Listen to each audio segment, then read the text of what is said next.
جب آپ یہ این کے نا نیشن سٹیٹ کی پہنیں گے نا تو آپ بالکل صحیح کہہ رہے ہیں، کیونکہ ہر نیشن کے اپنے انٹرسٹ ہیں، ہر نیشن اپنے انٹرسٹ کو دیکھ رہی ہے.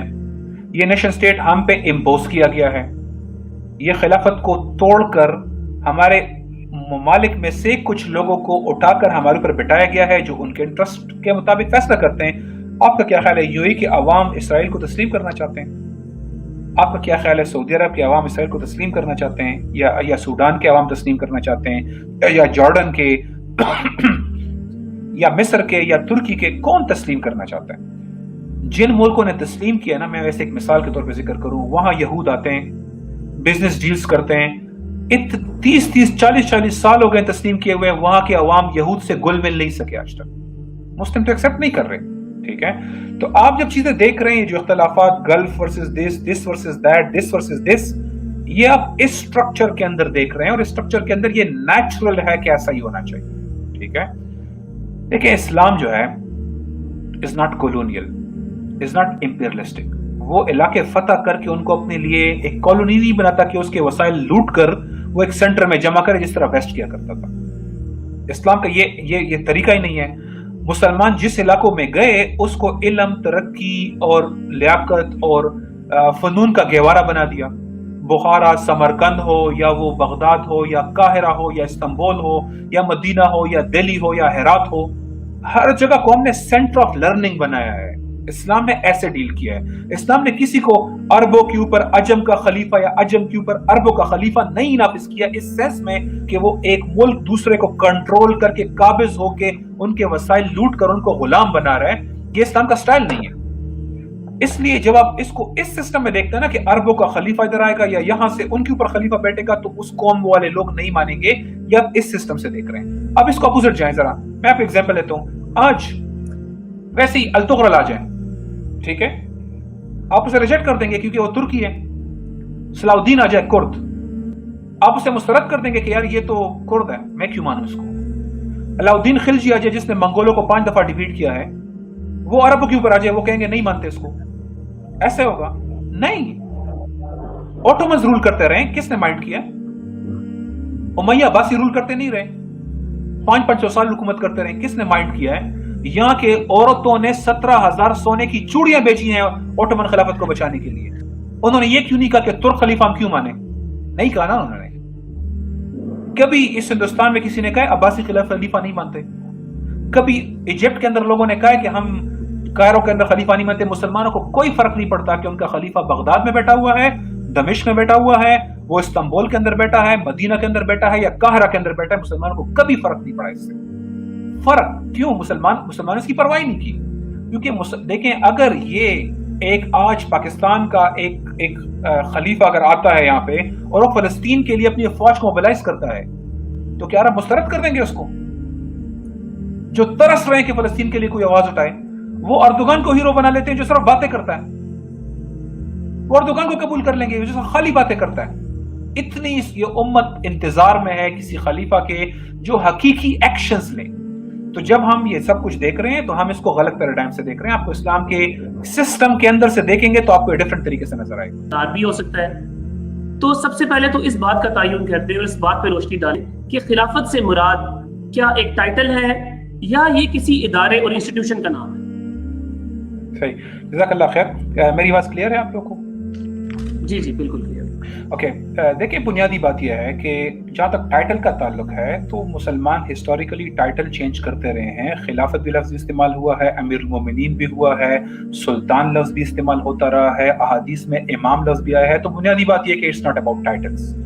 جو رولنگ سسٹم ہوتا ہے وہ رعایا اور حکمران کے تعلق کا تعین کرتا ہے اور ان کے رائٹس اور ڈیوٹیز کا تعین کرتا ہے. اور اسلام نے ایک بینگ اے یونیورسل آئیڈیالوجی اللہ سبحانہ تعالیٰ کی طرف سے جو نازل ہوئی ہے، اس نے اس کو پری ڈیفائن کر دیا ہے. اور اللہ سبحانہ تعالیٰ اس تمام ایوولوشن سے ماورا ہے. جو ہم آج ایوولوشن کر رہے ہیں اس سے بہت پہلے ان تمام فیوچر کی چیزوں کا اور غیب کا جو اللہ سبحانہ تعالیٰ کی ذات جانتی ہے سب کچھ، اللہ سبحانہ تعالیٰ نے اس کا پہلے سے تعین کر دیا ہوا ہے. تو جہاں تک ہم سائنس ٹیکنالوجی کی بات کریں، آپ بالکل ایوولوشن اسلام اس میں نئے سے نئے پروگریسو آئیڈیاز کی بات کرتا ہے. لیکن جب آپ ریلیشن شپس کی بات کریں گے، جب آپ اسٹرکچرز کی بات کریں گے، تو آج بھی جو ڈیموکریسی ہے وہ 2000 سال پرانی اصولوں کو ہی انہوں نے ریفریش کر کے لے کر آئے ہیں. کوئی نئے اصول انہوں نے ڈیولپ نہیں کیے ہوئے. سو جہاں تک اصولوں کی بات ہے یہ کانسٹنٹ ہوتے ہیں، اور اسلام نے ہمیں آفاقی اور مستقل کانسٹنٹ اصول دے دیے ہیں اس کے بارے میں. لیکن اسلام از اے ایکو سسٹم ہے اسلام کا اپنا. اسلام کی اپنے اسلامک جو اسٹیٹ ہوتی ہے وہ ایک ون مسلم یونیفائڈ اسٹیٹ ہوتی ہے جو شریعہ کو انٹرنلی نافذ کرتی ہے اور ایکسٹرنلی اس کی دعوے دار اور کیریئر ہوتی ہے پوری دنیا تک. یہ اسلام کی علمبردار ریاست ہے. اب آپ جو ہے کرسچن کا نام عبداللہ رکھ دیں گے تو وہ کرسچن مسلمان نہیں ہو جائے گا. صرف نام آپ بھی سمجھتے ہیں، اور یہ میرے خیال میں بڑی کامن سینس بات ہے کہ صرف نام بدلنے سے کوئی تبدیلی نہیں آ جاتی. ہم اصل میں ایسنس کی بات کریں گے، سسٹم کی بات کریں گے، اسٹرکچر کی بات کریں گے. اسلامک اسٹیٹ کلمہ طیبہ کے اوپر قائم ہے. اس سے جو اصول نکلے، اس سے جو افکار نکلے، اس سے جو نظریات نکلے، اس سے جو کنسپٹ نکلیں گے، اس کے اوپر انسٹیٹیوشن ڈیولپ ہوں گے، اس کے اوپر ہم پورا پھر ڈھانچہ کھڑا کریں گے. وہ متعین کرتا ہے خلیفہ کے رائٹس کیا ہیں، وہ متعین کرتا ہے والی کے رائٹس کیا ہیں، وہ متعین کرتا ہے کہ مسلمانوں کے رائٹس کیا ہیں، وہ متعین کرتا ہے کہ کس کو آئی ڈی کارڈ ملے گا اور کس کو آئی ڈی کارڈ نہیں ملے گا، اور کون جو ہے جزیہ دے گا اور کون جزیہ نہیں دے گا. سو یہ ایک اسٹرکچر سسٹم کی ڈسکشن ہے، اور یہ کوئی سائنس کی ڈسکشن نہیں ہے کہ ہم کہیں وقت کے ساتھ بدل رہا ہے. پہلے ایٹم چھوٹا ذرہ تھا اور آج جو ہے نیوکلس چھوٹا ذرہ ہے، پھر اس کے بعد الیکٹران اور اس کے بعد کوارٹز. یہ کوئی ایسی چیز نہیں ہے، یہ تعلق کی ڈسکشن ہے، ریلیشن شپ کی ڈسکشن ہے. جیسے ہم نکاح نہیں بدل سکتے کیونکہ وقت کے ساتھ جناب نئے طریقے کے کنٹریکٹس آ گئے ہیں، تو اس طرح سے اسلام کا جو رولنگ اسٹرکچر ہے یہ بھی چینج نہیں ہوگا. تو Islamic state is not just about title, it's a universal system جو کہ قیامت تک نافذ ہونے کے لیے ہے.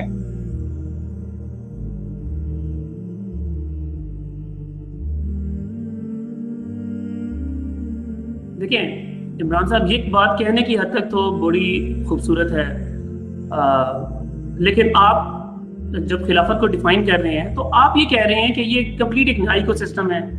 آپ یہ کہہ رہے ہیں کہ یہ اس موجودہ ورلڈ آرڈر کو ریجیکٹ کر کے ایک نیا نظام متعارف کرانے کی بات ہے.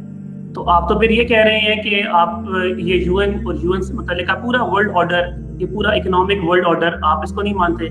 تو آپ تو پھر کمپلیٹ ایک نئے اپنے نظام کو متعارف کرانے کی بات کر رہے ہیں.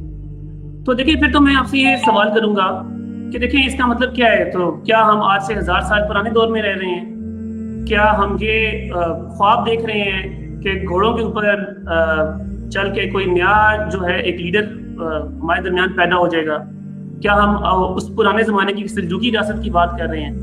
دیکھیں آج 20ویں صدی 21ویں صدی میں ہم پہنچ گئے ہیں. 2020 کی بات کر رہے ہیں، پریکٹیکل بات کر رہے ہیں. یہ تو آپ ہمیں خواب دکھا رہے ہیں، آپ ہمیں خوابوں کی دنیا میں لے کے جا رہے ہیں. تو خواب کی حد تک تو یہ بڑی خوبصورت بات ہے، بڑے خوبصورت لگتے ہیں یہ خواب، لیکن 2020 کی عملی حقیقتیں کچھ اور ہیں. تو اب یہ بتائیں ہمیں کہ یہ جو آپ نے خلافت کو جس طرح سے ڈیفائن کیا ہے، تو کیا میں یہ کہوں کہ یہ صرف ایک خواب ہے جو کہ ہم دیکھ رہے ہیں، یا اس کی کوئی حقیقت ہے آج کے موجودہ دور کے اندر؟ اسامہ صاحب، اگر آپ کی بات میں ایز اٹ از مانوں نا، تو سچ بات یہ کہ ہم خواب دکھا رہے ہیں اس وقت لوگوں کو، اور ہم خواب بیچتے ہیں، اور جو ویژنری لوگ ہوتے ہیں وہ خواب ہی بیچتے ہیں. جب نبی صلی اللہ علیہ وآلہ وسلم مکہ میں بیٹھ کر نا پوری تمام لوگوں کو کہہ رہے تھے کہ ہم روم اور فارس فتح کریں گے اور تمہیں کس طرح کے کنگن پہنوائے جائیں گے اور تم کس طرح کی بیٹیوں سے نکاح کرو گے، تو وہ خواب بیچ رہے تھے. خالی خواب کا مسئلہ خواب کا نہیں ہے کہ خواب بذات خود کوئی بری چیز نہیں ہے، یہ تو بہت اچھی چیز ہے. یہ ویژنری لوگ دیکھتے ہیں جو کمپرومائز کوورڈز ہوتے ہیں، جو سسٹم کے ساتھ پریگمیٹک چلتے ہیں، سسٹم کے اندر حالات سے سمجھوتا کرتے ہیں، وہ کبھی تبدیلی لے کر نہیں آتے. سو میں سب سے پہلے آپ کی اس تنقید کو نیگیٹو نہیں لے رہا، میں اس کو اپنے لیے اعزاز سمجھتا ہوں کہ ہم لوگوں کو خواب دکھا رہے ہیں. لیکن خالی خواب کافی نہیں ہوتے. خالی جو خواب ہوتے ہیں یہ کافی نہیں ہوتے جب تک اس کے ساتھ لا عمل نہ ہو، جب سے وے فارورڈ نہ ہو. یہاں پہ اصل میں سوال ہونا چاہیے کہ آپ ایسی بات کیوں کر رہے ہیں جس کے پاس آپ کے لیے کوئی پلان نہیں ہے. تو خواب پہ کوئی اعتراض نہ کریں. میرا جو پرندے نا وہ پنجرے میں پیدا ہوتے ہیں، وہ سمجھتے ہیں کہ اڑنا جو ہے یہ ناممکن چیز ہے، حالانکہ اڑنا اس کی فطرت ہے، اڑنا اس کی نیچر ہے، اڑنا اس کی نیچر ہے. پنجرے میں رہنا اس کی فطرت نہیں ہے. لیکن جب آپ پنجرے میں ساری زندگی رہتے ہیں نا، تو آپ کو ہر کوئی سمجھا رہا ہوگا. جو دانشور لوگ ہوتے ہیں وہ آپ کو کہتے ہیں اگر آپ پنجرے سے نکلے تو آپ کی ٹانگیں ٹوٹ جائیں گی، زمین پہ گرو گے اور شکاری پرندے تمہارا شکار کریں گے، تم بچ نہیں سکو گے. تو اس پنجرے کو غنیمت سمجھو، ایسا بتایا جاتا ہے. تو جب یہ اعتراض ہوتا ہے نا تو اس کو ایسے دیکھا جانا چاہیے. ٹھیک ہے، نمبر 1 تو پوائنٹ یہ ہے. دوسرا پوائنٹ یہ ہے، مجھے بتائیں کہ جو ورلڈ آرڈر قائم ہوا ہے کب قائم ہوا ہے؟ یہ 1945 میں قائم ہوا. کس نے قائم کیا ہے؟ اسی دنیا کے انسانوں نے قائم کیا ہے. اسے کوئی خدا نے نازل نہیں کیا ہوا کہ اس کو نہیں توڑا جا سکتا. اور تو مجھے ویژن پہ نہ تنقید کریں کہ آپ ویژن ایسا کیوں رکھتے ہیں. میں کیوں ویژن نہ رکھوں ایسا؟ ہمارے نبی نے ایسے ہی کیا تھا. روم اور فارس گھاس نہیں ڈالتی تھی عربوں کو, گھاس بھی نہیں ڈالتی تھی, اور آپ نے کسی بیلنس آف پاور تھیوری کو نہیں ایکسپٹ کیا. آپ نے دونوں کو at the same time engage کیا, اور اسی طرح آپ کے جو قابل جو جانشین تھے انہوں نے دونوں کو ایک سیم ٹائم پہ انگیج کیا. انہوں نے رومن سے ایک ٹریٹی کر کے پرشین کو انگیج نہیں کیا, اپنے دونوں پورا ورلڈ آرڈر اکاڑ کے رکھ دیا تھا. یہ ورلڈ آرڈر ہمارا تھا. جنہوں نے اس کو ہم سے چھینا ہے وہ کوئی آسمان سے نہیں اترے, نہ وہ ہم سے زیادہ بہادر ہیں, نہ وہ ہم سے زیادہ قربانیاں دے سکتے ہیں, نہ وہ انشاءاللہ ہم سے عقل مند ہوں گے. ہمیں اس ورلڈ آرڈر کو ختم کرنا ہے. ہم اسلام مغلوب ہونے کے لیے نہیں آیا, اسلام ورلڈ آرڈر ہے. اسلام ورلڈ آرڈر ہے. یہ بارڈرز, یہ نیشن سٹیٹ, یہ سٹرکچر یہ بٹایا گیا ہے. بہادر خواب دیکھتے ہیں. سو میں جو سمپل آپ سے آرگومنٹ کہوں گا